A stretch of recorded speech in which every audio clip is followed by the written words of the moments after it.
I am the Dadcrafter, and this is the Skyblock Challenge. We are on episode number 10, and this episode is all about the villagers. That's right, we're going to have some great time with villagers today, and this is the continuation of attempt number 6. We started attempt number 6 in the last episode, and as you can see here, our island is quite expansive at this point. We've got all sorts of things going on. We've pretty much caught up to where attempt number 5 ended, and at this point, we're playing around with our drowned pool. Going to go ahead and try to get some copper, because one of the things that we haven't done yet is built a lightning rod. We need that lightning rod so that we can get our pigs turned into zombified piglins when they get struck by lightning. And as you can see there, we just picked up another piece of copper, and that piece gives us 3, so we can go ahead and build that first lightning rod. So now that we've got the lightning rod, we need to put it into our pig pen. In our pig pen, we will be able to capture the lightning, make sure that it strikes our pigs, and give us the chance to turn those pigs into zombified piglins. Of course, right now, we've only got a couple of pigs, so not nearly enough to accomplish our goal, which is to get enough gold to make golden apples. 2 of them, in fact, which means that we need a total of 16 gold ingots. So right now, we're going to go ahead and farm up a whole bunch of carrots, because the carrots are what we need to breed our pigs so that we have enough of them. But before we start breeding them, I'm going to go ahead and reinforce the pig pen a little bit. Once we get those zombified piglins and we attack the first one, they're going to kind of go nuts. When they go nuts, a single high fence is not going to be enough to hold them in. So we'll start breeding pigs, and at the same time, we're going to build this fence up a little bit taller here. We expanded it to the side just a little bit more there, so we'll remove that original fence, and then we're going to make this a 3 tall fence. Again, this is hardcore Minecraft, so we want to make sure that we're not at any risk of dying when we do finally get those zombified piglins. So we'll have this nice tall fence. We'll create a couple of small openings that we can use to attack and take out those zombified piglins so that they do drop the gold, but we'll leave it 3 high everywhere else. So you see there over my gate, we did put that 3rd high, so it'll just be that one little opening in between the gate and that 3rd level of wall. In the meantime, we're also going to breed up some sheep because I want some extra wool around. So we'll breed our sheep, we'll breed our pigs. You're going to see us do a whole lot of that because we need a ton of pigs in order to achieve our goal. Also going to continue to take out drowns, except that guy's not a drown. That guy is a zombie villager. And we need another zombie villager because we only have 1 currently, and we're going to need 2 zombie villagers to convert into regular villagers. So while we're taking out the drowned here for the hope at some copper, we're also going to clear off the platform so that we can get this zombie villager out of the drowned pool somehow and over to safety, where we can use him later to convert into a good old-fashioned regular villager. Now, in order to do that, to get him out of the drowned pool, I first tried building like a set of stairs, hoping that maybe he'll climb the stairs and use those to get out of the drown pool. The current keeps pushing him back into the middle, so he's really struggling with that. So I decided to try throwing a boat into the drown pool and then getting in there to get him to move around a little bit. And sure enough, just like that, he ends up sitting in the boat. So worked out perfectly. Wasn't sure how well that plan would work or not work, but actually turned out to work really well. So the next thing we need to do here is open up the pool a little bit. We're going to attach a lead to the boat, and then we're just going to drag him right out of this drown pool. To do that, we're actually going to block up a few so that we pull him up in the air and over the wall, and then we'll just drag him around and put him over here all the way on the side of my current zombie villager house, keeping that other side open so that we can put a witch in there eventually, and we'll just store this guy over here on the side. But while we're doing that, I don't know if you saw that, but his golden helmet just broke out of nowhere, meaning that now the sun is actually causing him to catch on fire, which means that it caused me to catch on fire too. Good thing, didn't do too much damage, and I was quickly able to put a roof over his head, extinguishing that fire and not losing this zombie villager, because I was a little worried that I was going to. So we'll fully enclose him there, keep him safe from all harm, and then we'll come back later and see what else we need to do with him. In the meantime, going to breed some more pigs. Like I said, that's going to be the theme of the day today, is breeding pigs until we have enough of them that we can accomplish our goals. But in the meantime, I'm fixing my drown pool well, I see a witch out on the platform. And that's perfect timing because I just got that second zombie villager. And now I've got my witch, which is the other thing that I need in addition to the gold and the zombie villagers to make regular villagers, is I need a witch to throw a weakness potion on the zombie villager. So I'm going to get the witch to chase me into my house, and sure enough, he's going to jump right in the boat like I asked him to. So now we've got our witch on one side of the house, our zombie villager on the other side of the house, and all that we need is the gold. We need enough gold to make those golden apples. We got our second zombie villager over here in our annex house, and we're going to build this so that it looks just like a part of the main house. We'll just kind of build a little bit of an offshoot using the same exact design as we did for the main house. We'll build it with the stone bricks. We'll build it with the oak wood trim. And then we will even put that same style of roof up on top of the house here, just so that it doesn't look like an eyesore on our world. The guy, the zombie villager, will just get to hang out here, living in a life of luxury in his own little house off to the side of the main house. Again, in the main house, we've got one zombie villager. We've got the witch. So once we get the gold, we can go ahead and move forward with converting those zombie villagers into regular villagers. Of course, to get the gold, what we need is two things. We need to breed up more pigs, and then we need a thunderstorm. In the meantime, we're going to finish off our house here and just add one more piece of wood. But you'll see here the witch actually throws a poison potion at me. And you're going to see why I was so insistent that I have a cow in this world for when I work on my zombie villager conversion. Because that witch's potion took me down to about half health before I actually recovered on my own from the poison. The milk buckets that I can get from a cow will cause the poison to go away right away. The curses will all be removed as soon as I drink it. Without that, I'm more likely to die trying to convert my zombie villagers than I am to actually successfully convert them. So you're going to see here the importance of having the milk here shortly. In the meantime, there's a skeleton in the attic of my annex. I didn't put any light in there, messed up without putting any torches inside. And sure enough, I heard a skeleton rattling around, and next thing you knew, there was a skeleton hanging out in the attic, just tormenting my poor zombie villager. So we'll open up the roof, take out that skeleton, and get back to breeding our pigs. We're going to go ahead and just breed up these pigs once again, continuing to get as many pigs in this pig pen as we possibly can. We want to get to the point that when we add any more pigs, they kind of like suffocate each other. Like, not because that's a good thing, but because that means we've hit maximum cramming in that space of the pig pen. And we want to make sure that when lightning does strike, we get the maximum possible amount of zombified piglins. Now, I was up on my mob grinder grinding away, and it started to rain. Rain can sometimes mean thunderstorms. Thunderstorms mean lightning. That's exactly what we're looking for. So I make my way down, and of course, on the way down, I spot an Enderman. The Enderman is trying to mess with my dirt, so I got to take him out before he can grab any of my dirt. For some reason, when it rains on this island, it seems to attract Endermen. Even though they hate water, they always seem to show up when it rains, and they always seem to go right for my dirt. So we take out that Enderman, we're going to race over, and we're going to breed up some more pigs, because just in case we get a lightning strike, we want to make sure that we've got plenty of pigs. We're also going to close off our openings a little bit. I put a trap door on the bottom of that one just to make that opening even smaller, to make sure that no angry zombified piglins could get through. I smelt down some copper armor that I had, grab all of my nuggets, turn them into ingots, combine those with the ones I've gotten from some more drowned, and had enough to make one more lightning rod. So we're going to go ahead now and we're going to add that lightning rod to our pig pen. Because this pen is so big, I'm worried that if lightning strikes, it might not strike the right part of the pen where the pigs are. So I want to make sure that I've got lightning rods on each side, each section of the pen, and then enough pigs surrounding each of the lightning rods that no matter where the lightning strikes, I will get a large number of zombified piglins. So you can see right now, I've got pigs kind of surrounding both of my lightning rods, which is exactly what I want. I want to make sure that I'm getting a good concentration of pigs around each of those lightning rods. But unfortunately, this rainstorm did not bring any lightning, and as you can see, the rain has stopped, but that just means more time to breed up more pigs. So I'm going to continue farming carrots, breeding pigs, farming carrots, breeding pigs, farming carrots, breeding pigs. You get the picture. At the end of the day, we're going to need a lot of carrots because we're going to need a lot of pigs. The good news is I have a ton of bone meal from my mob grinder. And in more good news, there's another zombie villager that just happens to have shown up on my platform. Now, I only need to convert 2 of them into villagers, but there's a chance that during the process of trying to convert them, that I accidentally kill one of them.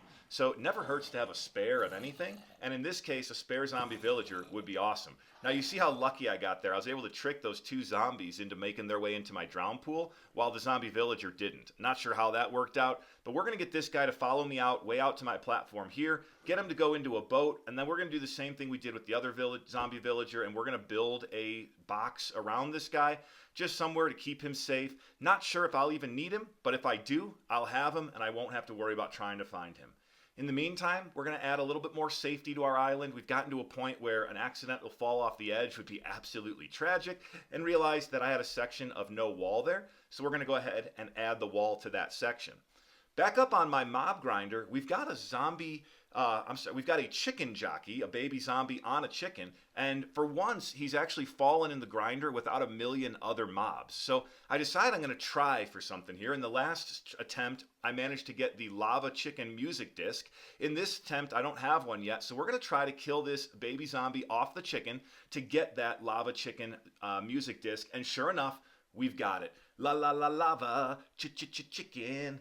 Once again, that's as far as I'm going to go. But we've got the music disc once again. We are, not able to play it because we don't have any diamonds. We can't make a jukebox, but it's cool to have the music disc. It's just one of those fun things that they added after the Minecraft movie. Back up on my house here, we've got another rainstorm, which of course means more Endermen. More Endermen, of course, means more guys trying to steal my dirt. So we're going to go ahead here. We're going to look these 2 in the eyes, and then we're going to try to take them out before they can get our dirt. Of course, one of them grabs a dirt block right away. Never seems to fail. The one nice thing is when they grab it with the grass, and it means that I get a dirt block with grass on it. So if I ever want to grow grass somewhere else now, I can just start with that brick, that block of dirt, and it will grow grass on the blocks around it. So kind of a nice thing when you can get it back. The worst case scenario would be if you don't get it back, because we have very limited dirt in this Skyblock world. So we don't want to be losing our dirt to Enderman. We want to make sure that we keep all of our dirt. Now, I can hear an Enderman, but I couldn't see him. So sure enough, I look around and he has made his way into the boat with my witch. Now, this is not good. I'm going to need to be able to work with this witch to get him to throw a weakness potion at my zombie villager. So I don't need there to be an Enderman in the mix also. You're going to see here, I don't have my milk bucket on me at the moment, and I'm cursed again. And this curse is going to take me all the way down to a half a heart. It won't kill you. The curse won't take you all the way down to 0, but if you get hit by anything, if you fall from a height, if an arrow from a skeleton comes off my platform, anything at all, my world would have just come to a crashing halt. So I don't want to get down to half a heart. That's just way too risky. So we're going to make sure we have a milk bucket on us from now on anytime we go near the witch. That was why I was adamant that I needed to have at least this 1 cow. Thankfully, 1 cow will give you unlimited milk buckets, but the milk buckets are what are going to save me anytime that I do end up cursed by the witch. In the meantime, I got to get rid of that Enderman, so we're going to come in here. Kind of fun to be able to just stare an Enderman in the eyes and not have anything happen, because he's trapped. He's stuck in that boat. He's not going anywhere, but, just staring at me, making faces. I'll make faces back at him. We'll kind of play a little game here, but ultimately, I want to take him out. I don't want to hurt my witch. I just want to get rid of the Enderman. I want a witch in a boat, not an Enderman and a witch in a boat. You'll see this time I get cursed, but I've got my milk bucket. Drink that, boom, 2 hearts lost, I'm good to go. That's the way I want that to be. If I get hit with a curse, drink a milk bucket right away, not have to worry about anything, because I'm safe thanks to my milk buckets. We get another rainstorm. We watch our pigs again, hoping for some lightning. No dice on the lightning, so we head back up to our mob grinder. We're going to keep doing this back and forth, using the mob grinder to kill some time. Sure enough, we look down off our platform and we see a wandering trader. That's going to help us get to our other goal of getting to the nether, is we're going to pray here that the wandering trader has the pointed dripstone that we need, and that he wants to buy things that we can sell. And sure enough, he does not have the pointed dripstone that we need, but he will buy water bottles from us, and we have plenty of those. So we'll go ahead and we'll sell him those 2 water bottles that he wants. We're not going to sell him the buckets though, because we've got a fair number of emeralds at this point. I don't have a ton of iron. I don't really want to waste it making buckets just to sell them to the wandering trader. So we're going to go ahead, trade him the water bottles, and then we're going to give him a quick exit from this world, except we hear a zombie while we're fighting with him and realize that this other zombie villager, once again, we forgot to put light in there, and a zombie must have spawned and jumped in the boat with him. So for now, we're just going to leave that zombie be, going to put a light in there so nothing else spawns, and we're going to take out that wandering trader. In the meantime, I've been reading all of your comments, and many of you have commented on my last video that my cobblestone generator is missing a few things. One of them is that I'm still getting a lot of cobblestone burning up in the lava. And the suggestion is that I should put a stone fence underneath that spot where the cobblestone is generating, and that will help me avoid the lava burning up. So I go ahead and I try that, but it still looks like I'm getting a fair amount of cobblestone burning up in the lava. So another suggestion came through that was to extend my lava one more block to the right so that it's actually flowing a little bit further before it turns into cobblestone. So we're going to go ahead and do that as well. We're going to extend our cobblestone generator, move our lava one block further off to the side, and then we'll put our lava back in, and we'll go ahead and take a look at how this works. It still flows over to where it will generate the cobblestone. We'll just cover it up like we have before. And look at that, another wandering trader has shown up. So we'll take care of him in a second. We're going to cover up that lava just for protection's sake. And let's see, does this wandering trader have what we need? We're looking for pointed dripstone. He'll buy hay bales, that's good. We're not going to sell him milk buckets, but he's got a couple of different colored dye. Another jungle sapling. We don't want the jungle sapling. We don't want the potion of invisibility. We want pointed dripstone, and we're disappointed once again by this wandering trader. But we'll sell him the hay bales because those are easy for us to get. We'll take the emeralds, and then of course we'll take the leads, and we'll take the leather from his llamas, because you know what? If you're going to bring me llamas and leads, I'm going to take the leads and the leather. But that wandering trader was yet again a bust. But now we can try out our new and improved cobblestone generator, and sure enough, we are now generating cobblestone, breaking it, and getting every block. They almost go in the lava, but then they come right back to us, which is awesome. It means we finally have a fully functional cobblestone generator that is not eating up half of our cobblestone by burning it in the lava. Back over here in my drown pool, I decided to make that wall a little bit taller because I keep getting nervous that I'm going to get like knocked by a drown and pushed up over the wall. Once again, I've gotten so far in this world, I'm trying to avoid stupid mistakes. But in the meantime, I get a piece of copper here as I'm killing off these drowns in my drown pool, which is awesome. They kind of pass it around from one to the other. They're playing like hot potato with that piece of copper. You can see the first guy dropped it, then the second guy grabbed it, then the third guy grabbed it. Now this guy's holding on to it, and then sure enough, it floats right up to me. So I will take that piece of copper, and I'll head back over and see here. I've got enough copper nuggets to make one more ingot, but not enough to make two, so we're still a little shy on making another lightning rod. But in the meantime, somebody commented that I should add a crafting table behind my cobblestone generator because that would let me continuously mine without breaking that block behind it, and that the crafting table, it'll start on fire but it won't burn through, so that now I can just do mass cobblestone crafting. But this is the part I'm super excited for. I put a plea out there to everybody asking you if anyone would make me a new skin for the Dadcrafter, because if you noticed, my Dadcrafter skin had no back, it wasn't very detailed on the front, and one of you came through big. That's right, Grace6604 on YouTube. Thank you so much for my new The Dadcrafter skin. I love it. It looks awesome. You put some really great detail in there. You nailed the hair. You nailed the beard. And more importantly, I now have a front. I have a back. I have sides. When I move around, you can see that the character is complete. So you have earned yourself the very first ever thank you sign in the Dadcrafter series. Here on my Skyblock world, attempt number 6, you will forever have a sign thanking you at Grace6604 for the new The Dadcrafter skin. Once again, thank you, Grace6604. I love the new skin. Really appreciate you building that for me. So we've got the sign there, and we've got more rain. So more rain means we're going to spend some more time watching our pigs in hopes that we get a lightning strike. Now I actually can put you in the third person here and not be embarrassed that you're just staring at a half-built character because we've got this nice new skin to look at. But, you know, the rain not coming through with lightning, so we'll go back to taking care of our drowned farm, trying to get a little bit more copper. We need one more ingot so that we can make our third lightning rod. And sure enough, there we do. We get that third ingot right there. So now we can make a third lightning rod and put that into our pig pen, where we'll be sure that no matter which part of the pig pen gets struck by lightning, it's going to hit a lightning rod, it's going to capture that lightning, and it's going to convert our pigs into zombified piglins. All we need now is we need lightning. We've got 3 lightning rods. We've got a ton of pigs. I mean, look at this. Look at how many pigs we have. I had put that brick in, thankfully, to clear a spot. And as it is, I got to knock a pig off of it in order to put the lightning rod on it. But as you can see here, I've now got my 3 lightning rods in 3 different parts of my pig pen. And all 3 of them are fully surrounded by pigs. So no matter which one gets struck, we're going to get a ton of zombified piglins. And that's important because, like I said, we need enough gold to make 2 golden apples.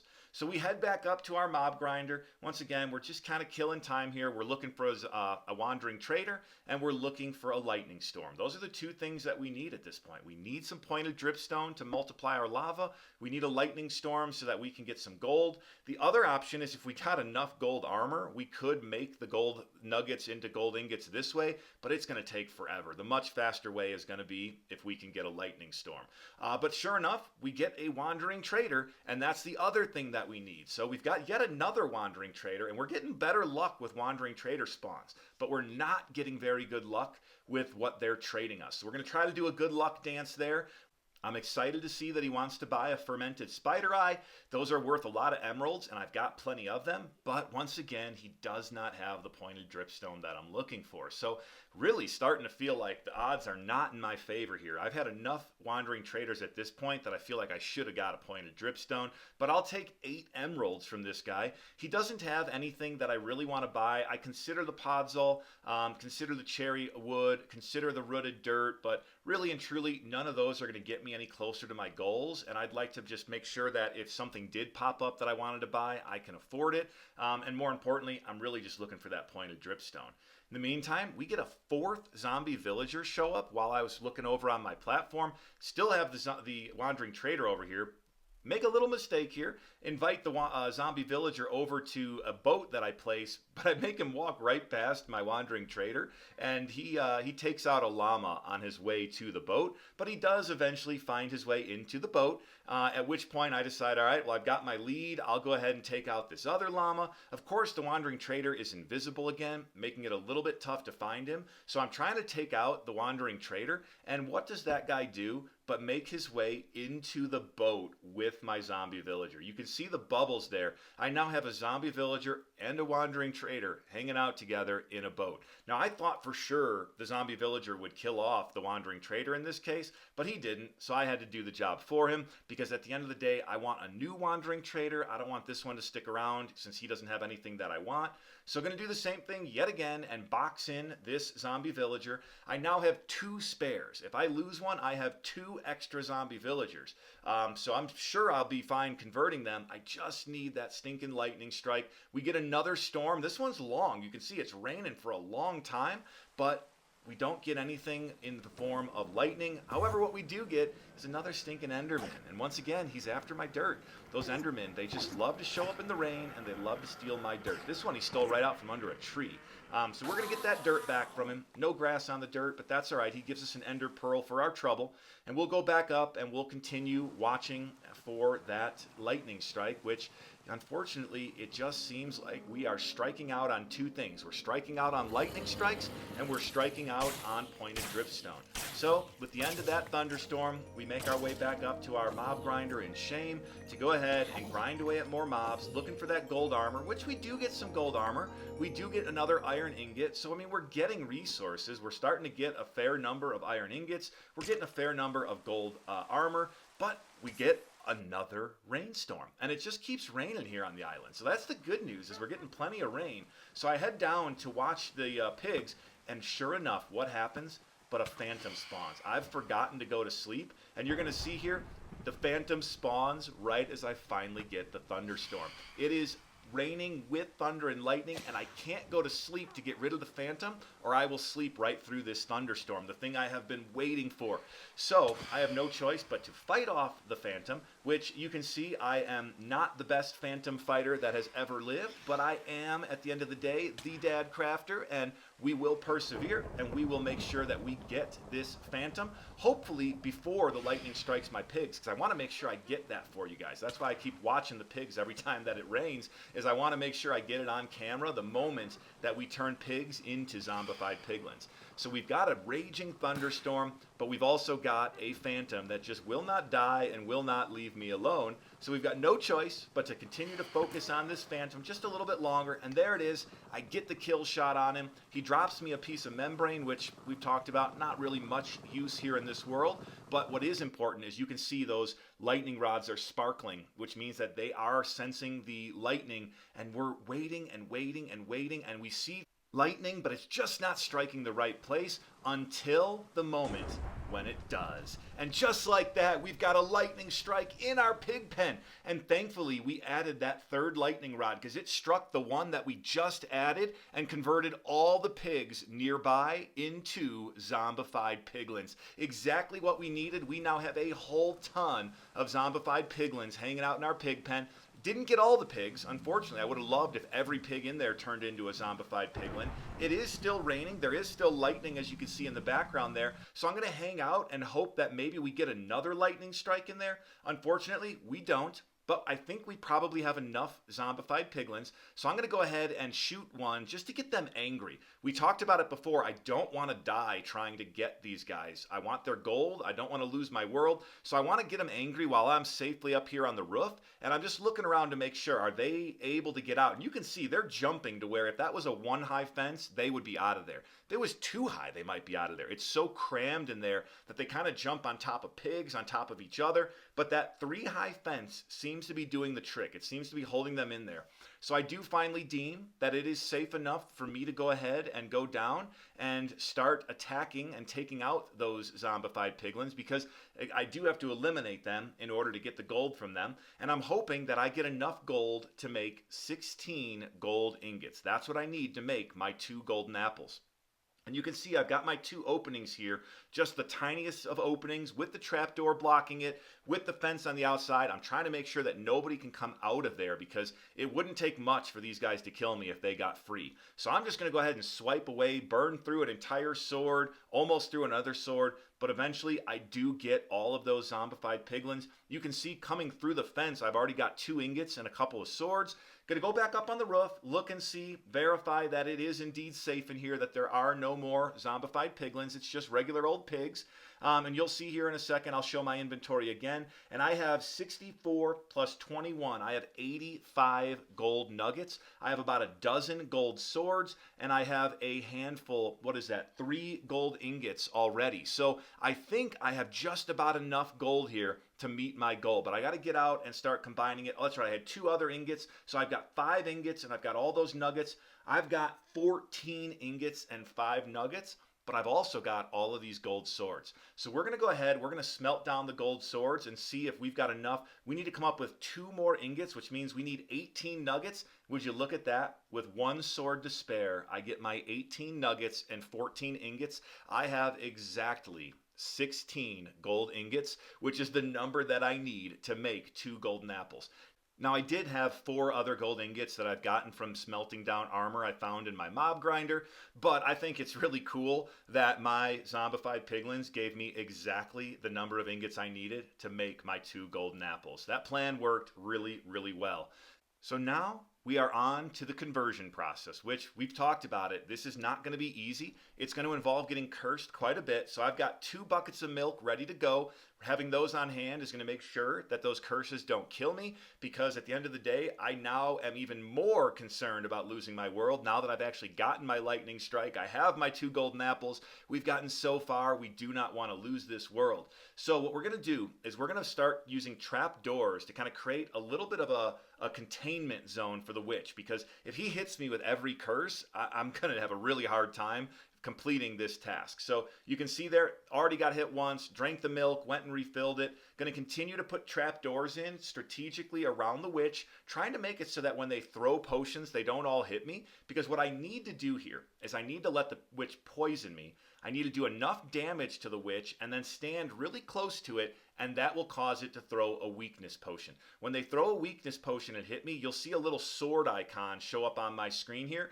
Yeah, that one right there, that little broken sword. The green one is poison. The broken sword is weakness. When we see that, that's the one we're looking for. Then we have to feed a golden apple to the zombie villager. But we need that weakness potion to hit the zombie villager. That one just hit me. It didn't actually hit the zombie villager. So we're going to open up the wall a little bit more, make some room for that potion to come through, because what we want is that witch to throw the weakness at me, but accidentally hit the zombie villager. And sure enough, we'll continue at this for a while. It's going to take a number of attempts. We're going to keep milking that cow until it's dry and continue to save ourselves from all sorts of curses, back and forth, witch to cow, cow to witch, until we get the weakness potion that we're looking for. Once we get the weakness potion, we can feed the golden apple and be off to the races to curing our zombie villager. But we need to be just right. It's pretty tough to get this to happen. So you can see I'm struggling. I'm just going back and forth, eating cooked lamb, drinking milk, trying to stay alive, trying to build different trapdoor combinations, and just grinding away, hoping that we get the right curse thrown at us and that it hits our zombie villager so that we can cure him with that golden apple. Now, at the end of the day, like I said, we need to weaken the witch.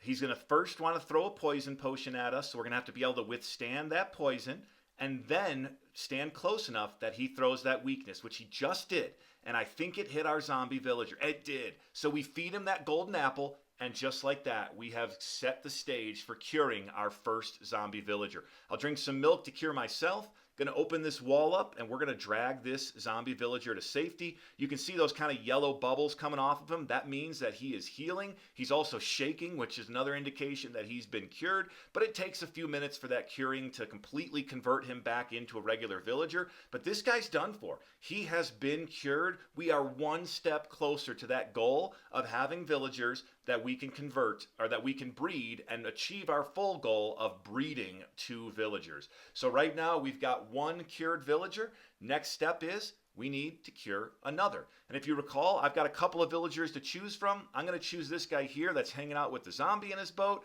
So the first thing I have to do is get that zombie out of his boat, because I don't really need a zombie. I need the zombified villager, or the zombie villager, I should say. And we're going to go ahead and drag him out from his hiding space here and bring him over into our house, where the witch can hopefully hit this guy with his weakness potion as well. In the meantime, I get hit with another poison potion, so I'm going to drink some milk, and I've forgotten that it's daytime, which means that my zombie villager is going to catch on fire. Going to have to work through some of these issues here, so I drag him back underneath this platform, try to put the fire out by smacking him with a bucket. Eventually the fire does go out, so I need to think this through for a second. I've got my zombie villager. I need to get him in my house. It's daytime. So what am I going to do? I just build a little ceiling between him and the house so that I can grab him with a lead and drag him into the house. Now you'll see I just got the achievement, Zombie Doctor. That means that my first zombie villager has fully healed and converted into a regular old villager. So you can see him there in the background. We are now 50% of the way to that goal of breeding villagers. We've got 1 fully cured zombie villager. Now we just need to go ahead and cure this one without losing the other one. So we'll have to kind of think that through. How do we make sure we get this guy on track to curing, while at the same time we want to protect our other one? What better way to protect him than to put him in a box? So we're going to go ahead here and we're just going to box this guy in so that he is safely in his home. We'll leave a little bit of light in there for him. There's a torch up above, but we're going to make sure that we don't lose that villager while we're working on converting this one. And we're going to do the same process again that we did for the last guy. We're going to work with our witch. We're going to get poisoned. We're going to kind of open space, close space, because he's in a little bit of a different spot. We're going to use the milk to cure ourselves. We're going to keep messing with that witch. We're going to smack him around. We're going to get hit with the poison. We're going to hope he throws a weakness. There it is. He threw it. And did it hit our zombie villager? Let's see. If he takes the golden apple, that means he was hit. We'll go ahead and try and give it to him. And boom, just like that, we've got our second zombie villager cured. We've given him the golden apple. He was hit with the weakness potion. And that means we are done with this witch. So we're going to go ahead and very unceremoniously take this witch out, because guess what? We have no more need for the witch. The witch is dead. Ding dong, the witch is dead. We've got 2 zombie villagers fully cured, well, almost fully cured. One of them is fully cured. One of them you can see is curing. So we can now call this goal almost complete. But the next thing we need to do is actually breed these 2 villagers. So we need to let that one finish curing, and we need to free the other one from his encapsulation.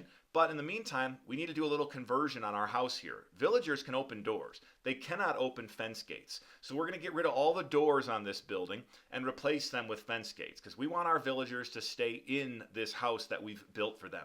We of course need to remove all the trap doors that we put in place for the witch. We also had a couple of walls in here that were being used to kind of divide things. We don't need those anymore. So we'll put in all the doors replaced with the fence gates. We'll take out all of the extra walls that we don't need.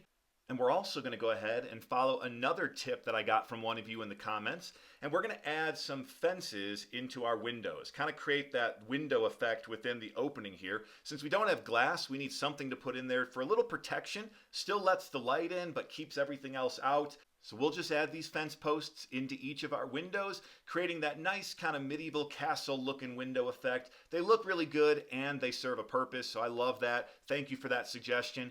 The other thing we're going to do is we're going to make this into a villager breeder station. So we're going to bring some dirt from our platform outside into the house here. We're going to make a little farm so that we can have a farmer villager who will farm his own food and then use that to breed with the other villager.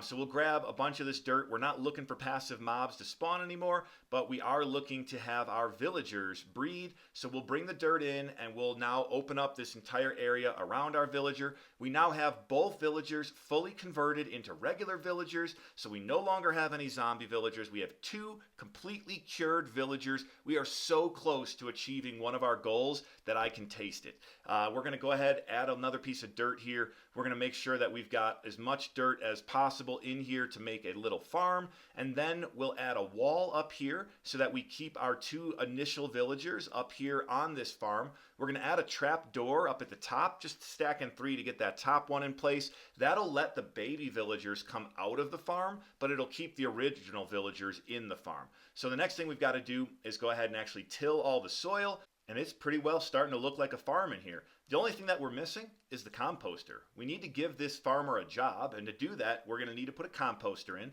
The composter will cause one of these villagers to take on the job of a farmer, and that'll be good because then we'll be able to trade food with them for emeralds. That'll also cause them to kind of work the farm, and they'll go ahead and farm the food as it grows, and then they'll give it to the other villager, causing them to breed, causing them to give me even more villagers so that I can start doing some villager trading. I can have all sorts of different professions in here. But for starters, let's go ahead, let's let this first villager out of his boat for the very first time. We now have a loose villager in our farm inside of our house here. We'll let the other villager out of his boat, and then we just kind of have to coax him up onto the farm here. So we'll grab a carrot and we'll use that to kind of, convince him to walk towards the farm. We'll give him a little bit of an extra push here because he's being stubborn, as villagers tend to be. And we'll go ahead, and he does make his way up onto the farm there, allowing us to add back in that wall. And we officially have 2 villagers in the same place where they can breed and achieve that goal of breeding villagers. Of course, I need one of them to take the job of the farmer, which it looks like that guy just has. Perfect. So now we have 2 options. We could wait and see if they will actually take the food and breed, or we can bring some food over to them. But in the meantime, we've got another wandering trader. Another useless wandering trader, unfortunately. He'll buy baked potatoes, he'll buy hay bales, so I can get some emeralds from him. But at this point, I have other ways to get emeralds, so I'm not even that excited about the emeralds. He doesn't have anything that I want to buy. The best thing he's offering is a slime ball for 4 emeralds. Not really a great deal. Nothing else here that I have any interest in purchasing. So I've got a useless wandering trader yet again. I was hopeful here that I was going to get on track for my second goal right after I got on track for my first, but it turns out that is not the case. But what I can do is I can go ahead and trade with this farmer, sell him some potatoes, get some emeralds from him. So I now have a source of emeralds. I can turn potatoes into emeralds, which is awesome. So I'll do that with this guy, and I'll go ahead and get a whole bunch of emeralds there. But I remember that there's one other thing that you need in order for villagers to breed. There needs to be enough beds that they see an extra bed and want to fill it with a baby villager. So I go ahead and I craft up a handful of beds and place those beds where they can't reach them, because I want them to be unable to get to the beds, but I want them to be able to see them and kind of track towards them. So with the 3 beds in this room and the 2 villagers, they should go ahead and create another villager, and just like that, they are creating that third villager. Gonna add a fourth bed for good measure, but here we go. Let's see, where is that baby villager? Can we say we did it? Where is he? I see him. Come on, buddy. There he is. Just like that. We have achieved one of our goals. We can officially cross the breed villagers goal off of our list. We have achieved one of the two goals that we have been trying now for 10 episodes to achieve. It is attempt number 6 of this Skyblock challenge, and we officially, for the first time, have a baby villager. We have bred villagers in our Skyblock world. We had to get zombie villagers. We had to get a witch. We had to get pigs. We had to convert those pigs to zombified piglins, to make the golden apples, to get the witch, to throw the weakness potion, to give them the golden apple so that we could get 2 of those zombie villagers together in the same place and turn them into a third villager. We have achieved the goal of breeding villagers. Thank you. Thank you, thank you, Mr. and Mrs. Villager, because I'm so excited for that goal being achieved. Of course, our other goal, to get to the Nether, in order to do that, we need a wandering trader to give us some pointed dripstone. Hopefully we get one here soon that'll do that for us. In the meantime, we have a whole bunch of extra pigs that we don't need. Gonna do this in fast motion because you don't need to see a pig slaughter in slow motion, but you can see there was about 4 stacks worth of pork, worth of pigs there, but we took them out because they're just clogging up my world right now. We don't really need to have them for anything else. We saved a few so we can always breed more if we need them, but you got it right there, buddy. Bounce on that bed because I'm just as excited as you are to say that here at the end of episode number 10, we have achieved one goal. We have achieved the goal of breeding villagers. We still have to get to the Nether. That is the one goal that we have remaining, is to get ourselves to the Nether, which means we need to multiply our lava. We need some pointed dripstone from a wandering trader in order to do that, but we now have a villager breeder set up in here. We're going to be able to make a villager trading hall next. We're going to be able to get all sorts of cool stuff from our villager trades. Like I said, we've achieved that goal of breeding villagers. We can officially cross that one off of our list because it is done. We also achieved a goal that I hadn't set, which is to get some real skin for the Dadcrafter. And a big thanks once again to Grace6604 for making me this awesome new skin for the Dadcrafter. It is most excellent. I love the work that you put into it. I love the little style elements that you've got there. He looks just like me, if I do say so myself, and I am really excited to be able to show off the Dadcrafter in all his glory in my upcoming episodes and in this episode because he looks fantastic. No more embarrassing all black back or sides with the kind of, janky put together face. We officially have a really cool skin that is fully worthy of the excellence that is this Skyblock world. And there it is in all its glory. Our Skyblock world is coming along great. We've achieved one of our goals. We still have one goal left to go. Please, if you're enjoying this series, give it a like, leave me a comment. Love reading all of your comments. Do be sure to subscribe to the channel. And I am the Dadcrafter. I can't wait to catch you on the next episode.